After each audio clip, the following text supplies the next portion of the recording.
What's everybody? Welcome back to the Grand Torino. Delighted you could join me yet again for another selective set of interviews.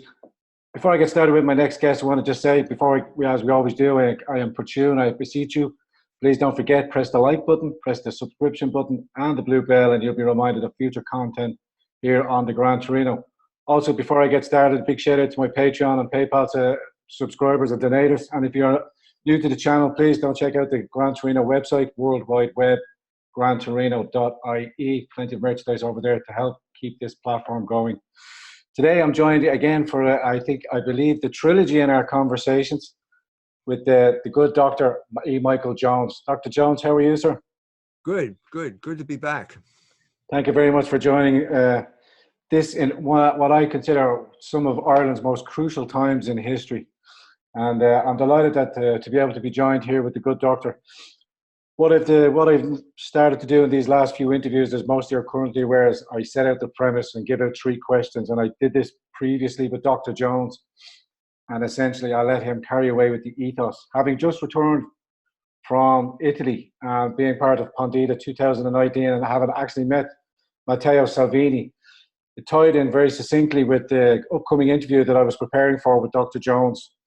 You can, of course, get Dr. Jones on his own website. He runs the culturewarsmagazine.com. I will list it in the description box, as I'm sure the doctor will in his YouTube channel. So without that all said, I'll get the introductions past Dr. Jones. I recently came across one of your talks back in '96 at the George Washington University when you were discussing the Degenerate Modern book. And you retold of the story then. I don't know if you remember, Dr. Jones.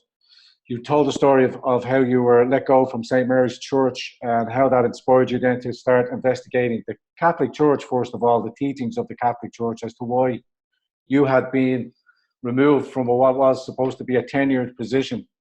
And they effectively let you go because your stance was against abortion, and you were supposed to teach at a Catholic school. And that ethos led me into then listening to that speech and a lot of pertinent points that are happening here in Ireland and that pertain to what was essentially, what was the great quote you had there? We have to not conform the truth to our desires, but conform your desires to the truth.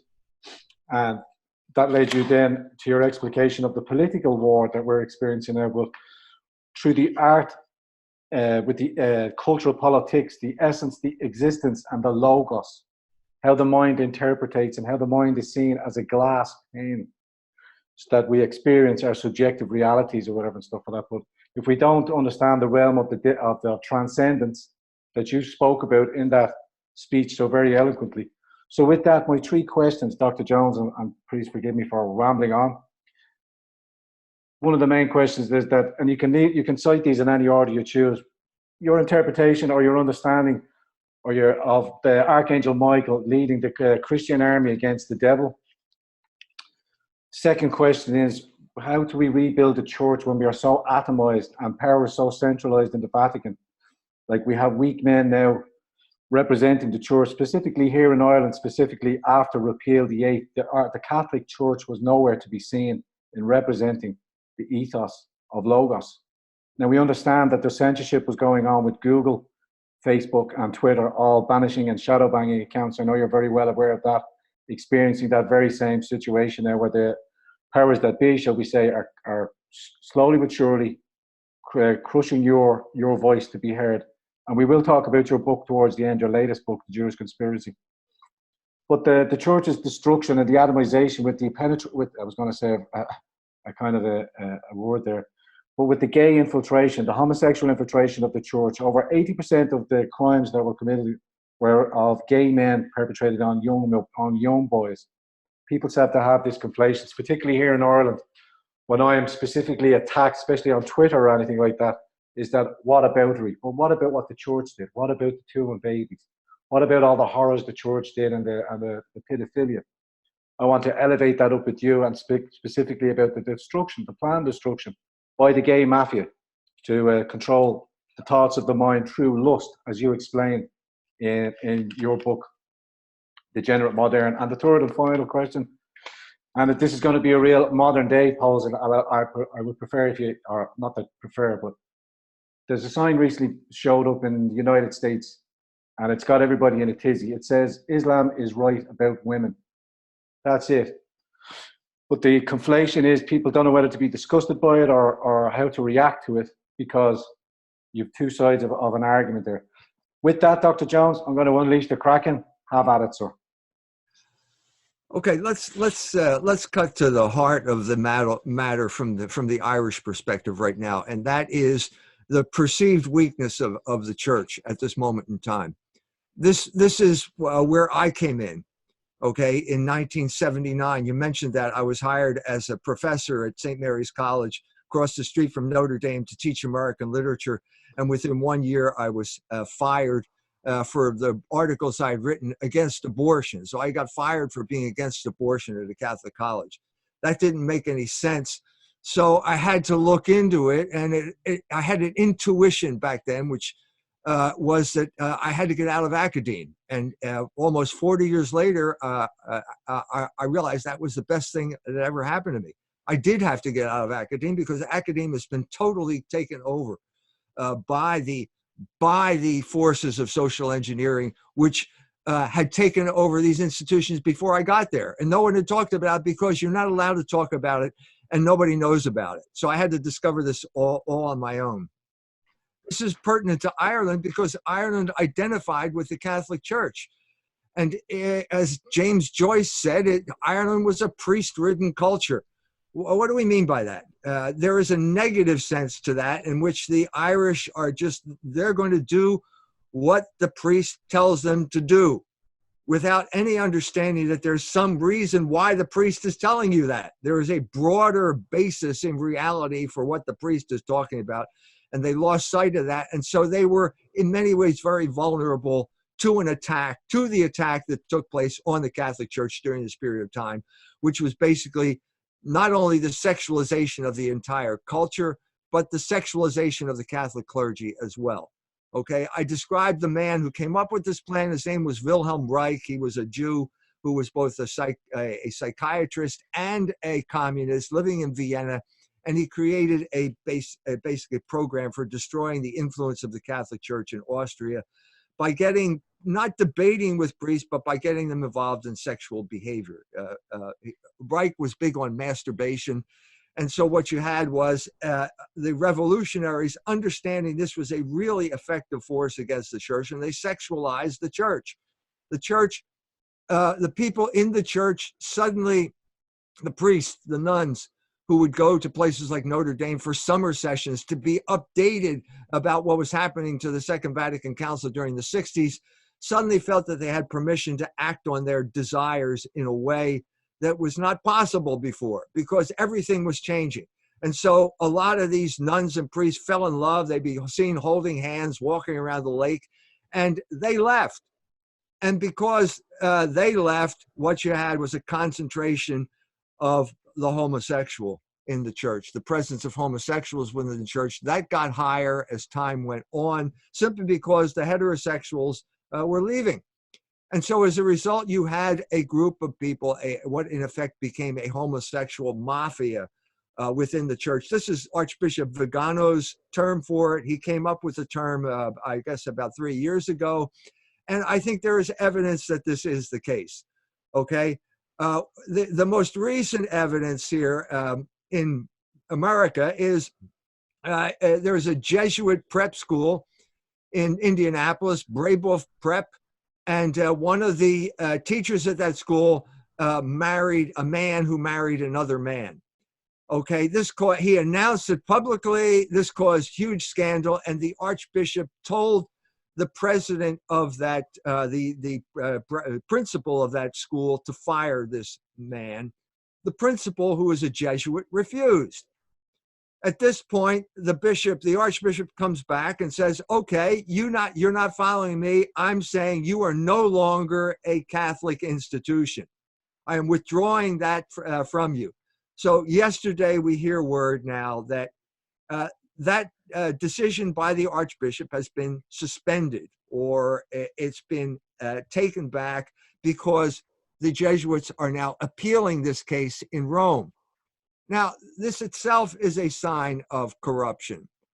we have a code of canon law, and the code of canon law is no different than the Constitution of the United States of America, because John Adams, one of the founding fathers, said, we have no constitution that functions in the absence of a moral people.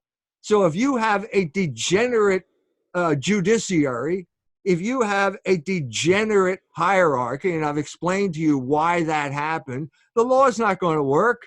You're going to find some type of excuse to get around the law. And that is the situation, that is the crisis we are facing right now. So it's not in many ways, it's not a legal crisis, it's a moral crisis.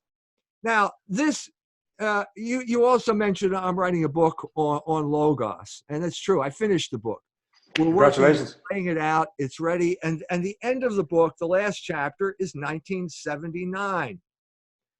Now, 1979 was an unusual year.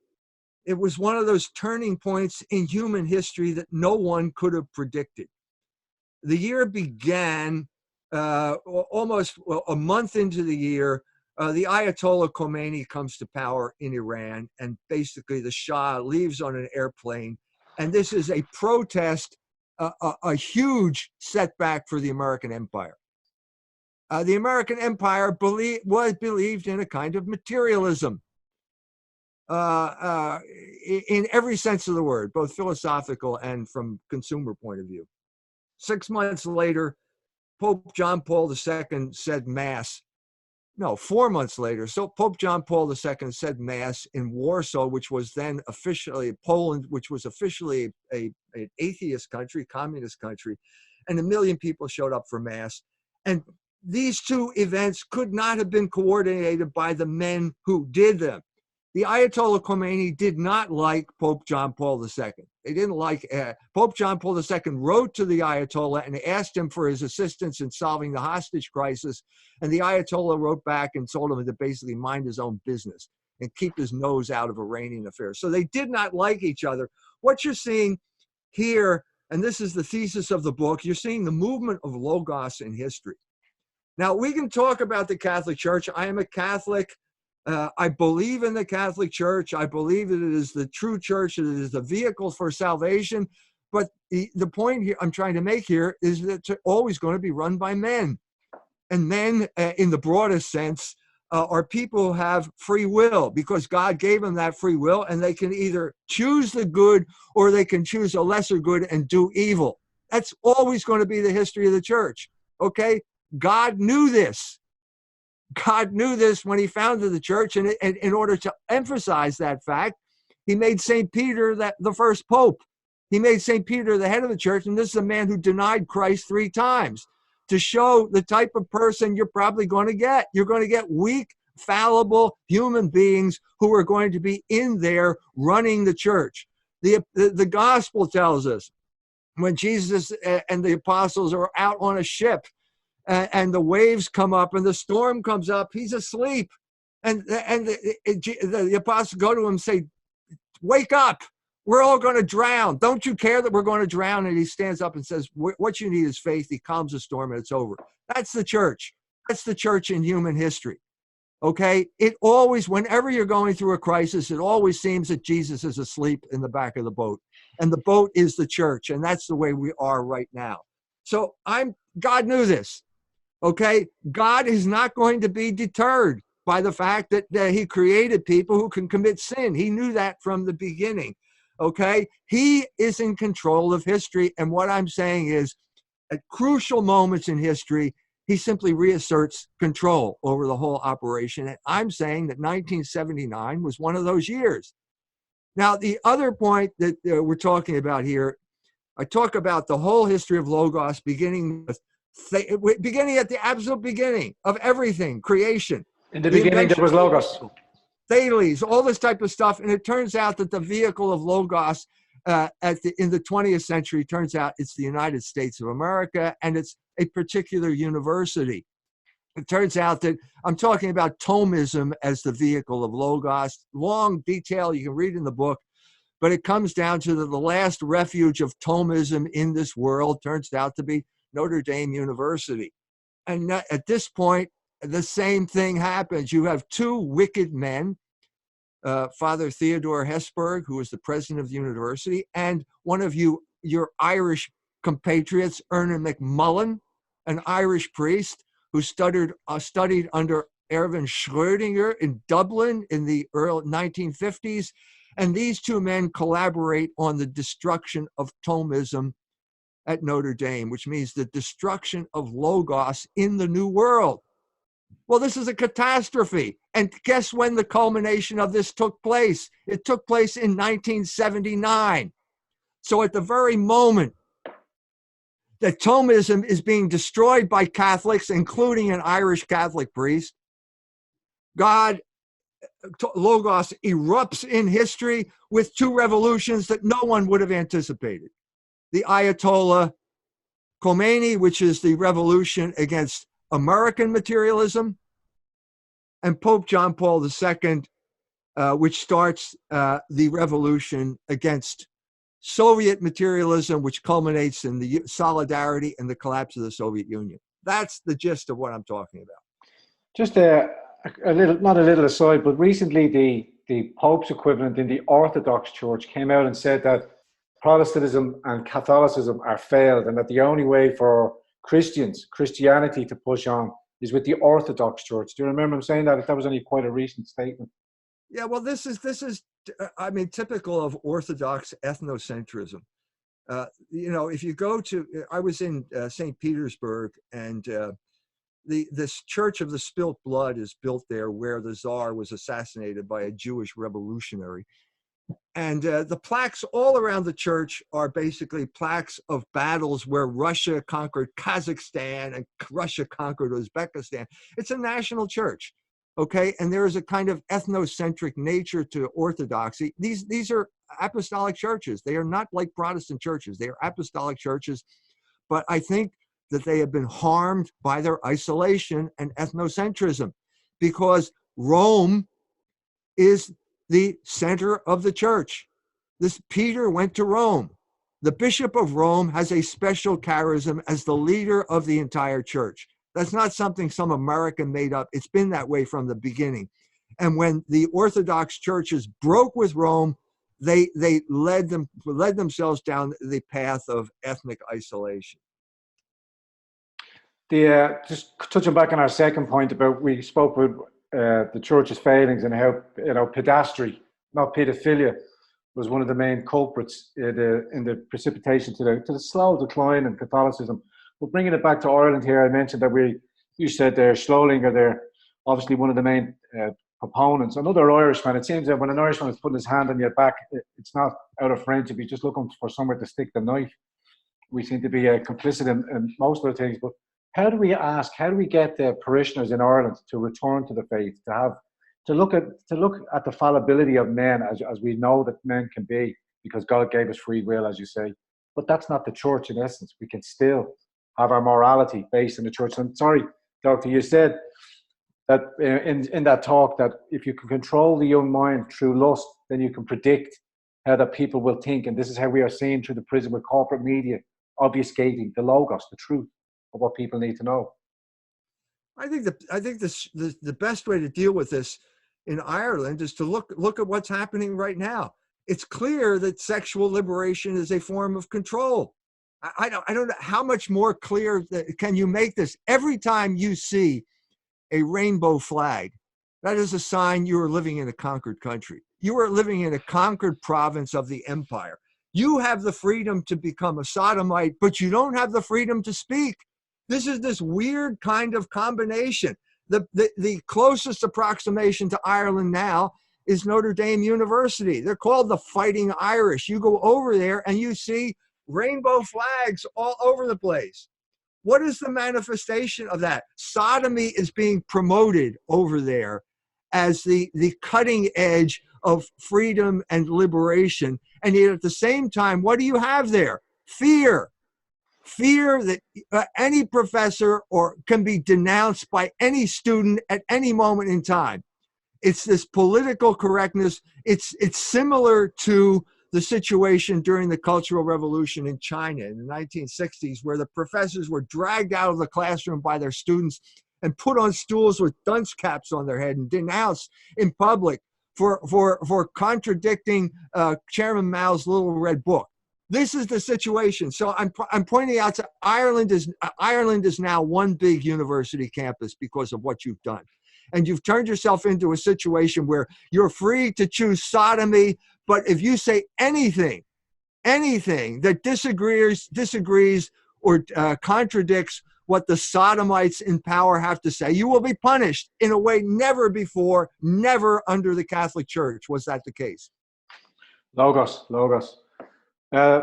Running in then to the third set of our points, our topics of discussion, I mentioned to you that in the United States there recently a sign had been stood up, and it's thought-provoking, but again it catches the weakness of what we will say. I'm not going to call them the left, because our war in our time that I'm fighting is globalism versus nationalism, with the populists rising coming up.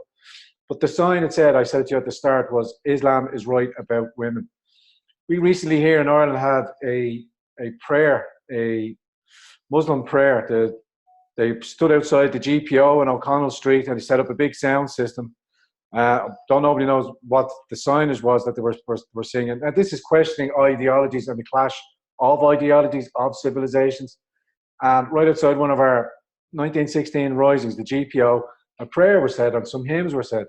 I don't believe it was given permission, but it seemed to have shocked the immediate people that were around it. To me, it's a sign of the times. It's a calling. It's a show of strength. It's a calling up. Nobody knows what was in that prayer. Nobody can understand what that prayer was and what was the elations, because when it happens in the United Kingdom, we know that through the fundamentalist branch of Islam, they're talking about the kafir.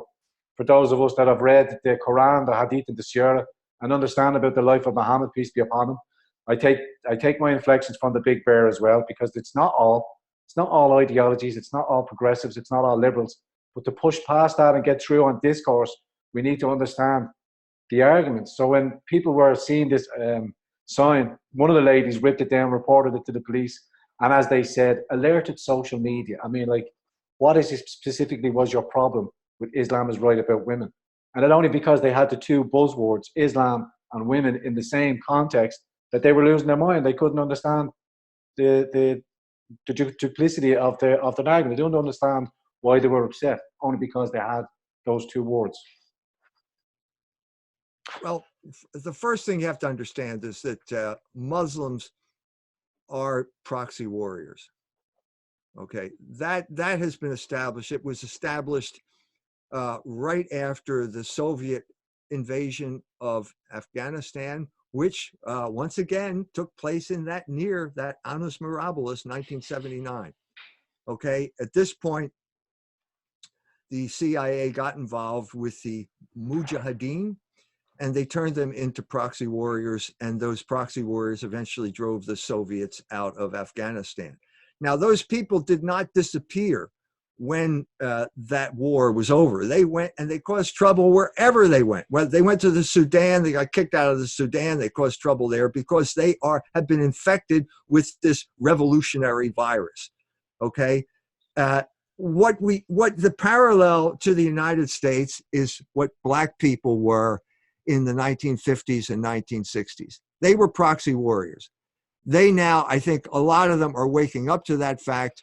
They were being brought up from the southern states in the United States of America and flooded into northern cities in the United States, cities like Philadelphia, where I grew up, and they were used to drive the Catholics out of their neighborhoods.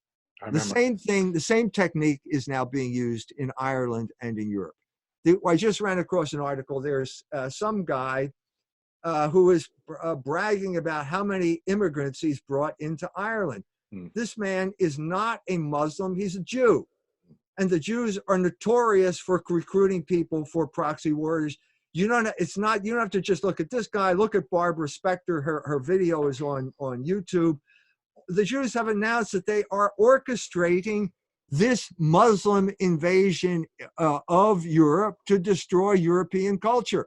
Okay, so the first thing you have to deal with is you have to deal with the proxy warrior and the man who's employing the proxy warrior. The mistake that the Irish made in Philadelphia at this time, and it's a natural mistake, is they focused on the Black people. and say, because it came down to basically a daily confrontation. In Southwest Philadelphia, it was the Irish fighting the blacks, because they were the people on the street. But behind it was the Ford Foundation. You can't beat up a guy in the Ford Foundation because he's nowhere near where you are. That's what a proxy warrior is. He's fighting that battle. So we have to wake up to the fact of who is orchestrating this and how they are orchestrating it, and how our weaknesses play into their plan. And the main weakness is the abandonment of religion. Mm-hmm. Now, we have two different situations here in England and Ireland. In England, you have basically the remnants of the Reformation, which was a looting operation. The thugs, the thieves, the looters created their own church. It's called the Anglican Church. And that basically had a 500-year run, and now it's going out of existence. This is also true of the Scandinavian countries. All these state churches are going out of existence. And as a result, there's a vacuum, and this vacuum is being filled by two things. Okay, Islam. They are using Islam to fill this vacuum, thinking that they can mobilize these people as proxy warriors. And then there is the reaction to Islam, which is basically, I'm a white guy. Okay, as soon as you establish this as the dialectic, the Irish and you, the English, are going to lose your culture, because that's not the dynamic, and you will be dragged into a battle that you cannot win as a result of that. So there are women now, and maybe this is what this is about. There are women who are becoming Muslims. I met more than one English woman who told, wearing the hijab, the whole thing. Why is that? Why did this woman do that? Because her life was out of control. That's why. Because she was getting drunk every night and sleeping with strangers. Her life was out of control, and Islam was the only thing that seemed available to put her life in order when it was out of control. It said no to her. Islam was a strong religion, and it said no to her. But women I think, are susceptible to saying that, because they're treated like jewels, as would be told, that they feel special. But when you are a jewel, you are property. You're not equal. And there are many conflations. As the sign says, Islam is right about women. Women talk about female empowerment, but when you go to Islam, or you become a Muslim as a Westerner, you have to remember that your word, you have to have 7 cooperative witnesses to be of value in Sharia courts to one man. There's not the equivalency that there is in Western society. There are certain addicts that women are half the value of a man. So it's two women. Two women's accounts have to be taken in the case of rape, where another woman needs the witness of another woman. There's no one in America, I think I can say, who has defended the Islamic world against American imperialism more than I have. I have done this repeatedly. But by the same token, I am telling my Muslim friends exactly what I told my black friends. Okay, you're being used. You're being instrumentalized by people that you don't understand, who are controlling this thing, not for your benefit. They are using you to take out an enemy. And when they take out that enemy, they're going to take out you too, and in a sense, it's happening simultaneously. So at the same time, you have this phobic, slavish, fawning attitude toward Muslim immigrants in England. We are trying to destroy Islam by military power in the Middle East. Okay, these are two sides of the same coin, and you have to have the big picture in mind before you understand what's going on. So don't be deceived simply because you get preferential treatment as a proxy warrior. That doesn't mean that the oligarchs like you, or they're always going to treat you this way. They will use you. You will be used up and thrown out. Now, the good news is that Logos is rising among this population in England. So the main opposition now to, let's say, sex education in public schools is now Muslim parents in England, because they understand that this is an alien ideology. I have contacts in other cities in England who are Muslim heritage, and they are waking up to the fact of how they're being used. That's what has to happen now, instead of this blind, instinctive reaction that just plays into the hands of the oligarchs, because they want these white guys to fight these Muslims. That's their whole point. Just the same way they wanted the Irish to fight the black sharecroppers in Southwest Philadelphia in the 1960s. I think it's imperative not to fall into the binary, as you say, and as Irish people and Irish citizens, no matter what the colour of your skin and where you are, that you identify as Irish only. I'm not the white guy, I'm not the black guy, I'm the Irish guy. But that's being lost. We've recently have gangs now of second class immigrant children, mostly from Nigeria now, and they've come with the gang culture of the United States. They assemble in gangs of 30 to 40. They're very physically threatening now, and it seems to be a collision of Irish kids now having to fend off and walk around in gangs of 30 to defend themselves. In a recent, it was called the RDS Higher Options. It's where school kids after leaving certs come to view the different colleges and campuses and look at their options and going into further education. And there was 15-second immigration. We have the video of these kids going around, and it was a purported stabbing. Some people were injured. Now, mainstream media here, RTE specifically, Irish Times, all the newspapers, have not covered it. Their journalists have come onto Twitter to express there's a grainy video going on, not to believe it. But when you can blatantly see that the state news broadcaster and the corporate foreign-owned entities are purposely withholding truth, which is the logos, so that the general public can discern for themselves what's the situation on the ground. Because what's being purported by the mainstream media in their lofty Eiffel Towers, they are not associating with the causation of this mass migration, not just of young Muslims, but of young African men, young Pakistani men. They all come with their own individual cultures and morales, and some of them are not best suited in Western society. Look, every immigration wave, you have the first generation of people who come here. The second generation invariably forms gangs. That is a rule of immigration. All you have to do is go to Chicago. What happened in Chicago? Okay, after the war in the 1950s, you bring all of these sharecroppers up from Mississippi. Within 10 years, their children have formed gangs, because that's the natural thing that the children of immigrants do, because it's a form of assimilation. They're trying to assimilate in some way or other. This is all, I've told this story in The Slaughter of Cities.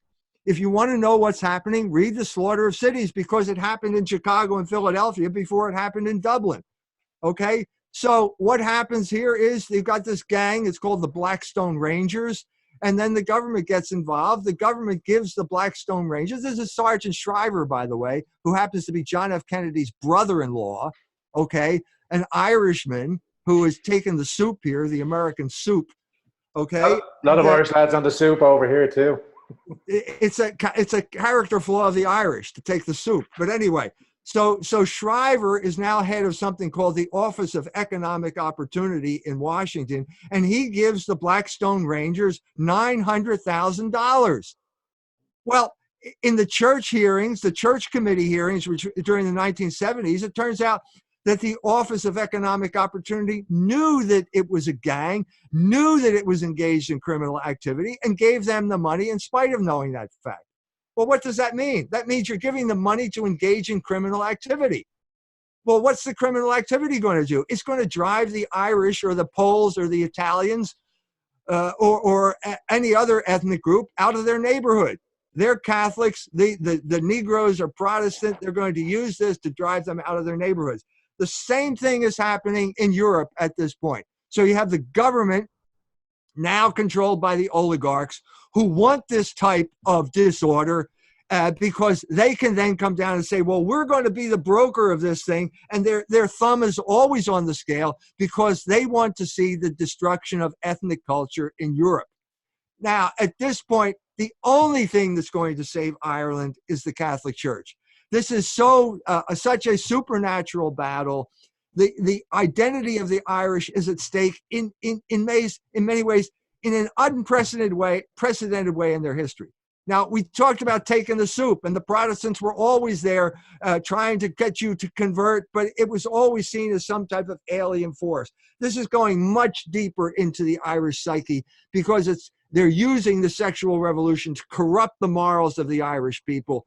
Lust darkens the mind, and now the Irish are losing all identity because they're separating from the Catholic Church.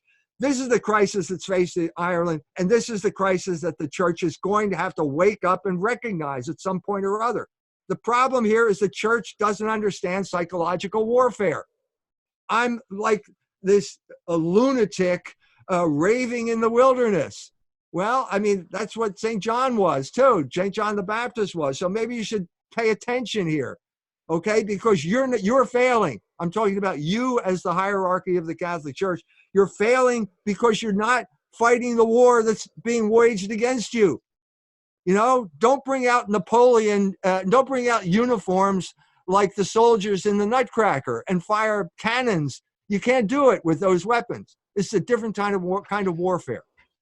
That just leads into that last question, Dr. Jones, and we'll wind it up after that. Particularly on that train of thought you just finished on there, my first question is just explain the general significance of the Archangel Michael leading the Christian army against the devil.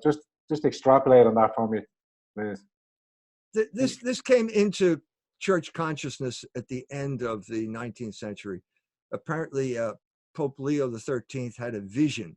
He kind of fell into a swoon, and there was a vision of this huge battle against the church. And out of that vision came the St. Michael's prayer. He said that prayer, St. Michael the Archangel, defend us in the day of battle. Be our protection against the wickedness and snares of Satan. God rebuke him, we humbly pray, and do thou, Prince of the heavenly host, by the power of God, cast into hell Satan and all the evil spirits who prowl about the world, seeking the ruin of souls. Amen. Amen. So it shows you I'm a bona fide Catholic because I can say that. Okay. Now, we used to say that at the end of every Mass. Before the Second Vatican Council, the liturgical reforms came and the thing dropped out. The significant thing here is that this prayer has come back. It's come back. Everybody says it now. Mm-hmm. Everybody says it. How did that happen? There was no official statement from any liturgical committee saying we're going to do this. This was the collective consciousness of the Catholic people resurrecting that prayer, because I think there is an intuitive understanding of the crisis that's facing us right now. And this is their sense of recourse to spiritual powers to fight that crisis. St. Michael is always portrayed with a sword. He's always killing a snake. This is the iconography of that. And in that icon, we can see we derive some type of consolation, because first of all, the prayer admits that we're in a battle. And this is significant because for the past 50 years, let's say, for example, with Catholic-Jewish dialogue, one of the main enemies of the Catholic Church and Logos in human history has been declared our friend. And not only our friend, but our elder brother. It has had a catastrophic effect on the Church's ability to preserve the moral order throughout the world, but especially in the West, in America. Okay, so now we've reached the stage of consciousness where we know we're in a battle again. Forget about your irenic interfaith dialogue. This is a life and death battle. The future of Ireland is at stake right now. So don't talk to us about peace and love and ecumenical dialogue. This is much more sophisticated. So I think this is the significance of it. It's popped up spontaneously in the consciousness of the Catholic people because they know they're at war. That's fantastic. Dr. Jones, I'm going to leave it there. And I want to thank you very much again for joining me and giving me so much of your time to come and sit down on these interviews. Very fascinating, thought-provoking ideas. And I know you're a very busy man. I know you're on tours, pushing around. Is there anything you want to just let my viewers know and your viewers? Yes, we have to. There has been, since we talked last, there was an attempt by the ADL using YouTube to basically shut down discussions of the sort that we have right now. These discussions are very important, but we have to be able to establish secure channels of communication, because psychological warfare is the deliberate disruption of communication among subject peoples. And as I said before, anytime you see a rainbow flag outside, that's a sign you're a subject person. So we need to establish secure channels of communication. So please go to culturewars.com and buy a book, buy The Slaughter of Cities, okay? And inform yourself about what is really happening here. And we will establish secure communications, and then we can move forward here and take on the enemy on our terms. Amen, Dr. Jones. Amen. I just want to wrap up and just to congratulate or just to commend you yourself for the huge amount of amount of work that you've pushed out to reestablish Logos in the consciousness of humanity. Your efforts won't go known. I want to put a big shout out to the big bear, Owen Benjamin. You know yourself quite well, who's helped me and many young men, and Roosh. You've met Roosh as well. And those discussions for young men to try and find their way to live a virtuous life, to understand the joy of a monogamous relationship, to steer themselves away from the disastrous consequences of pornography. And we've discussed many times the weapon that is pornography and its ailing effects on the consciousness. And also Vox Day. Many of my subscribers, many of your subscribers might not be aware, but Vox Day has a very critical gamma mind. He will understand, sorry, Sigma. I'm sure I get a dig for that. But I just want to push my subscribers, and hopefully some of your new subscribers here, to look towards the information that Dr. E. Michael Jones pushes out on his website, which we'll link in the description box. Also head over to Owen Benjamin and Vox Day at Unauthorized TV and support that channel there, along with joining the Good Doctors mailing list and keeping the lines of communication going as this engagement carries on forward. Dr. Jones, thank you very much for joining me, sir. You're welcome. And with you, ladies and gentlemen, thanks very much for joining us on the Grand Torino. Don't forget, press the like button, press the subscription button and the blue bell, and you'll be reminded of future broadcasts here on the Grand Torino. Us.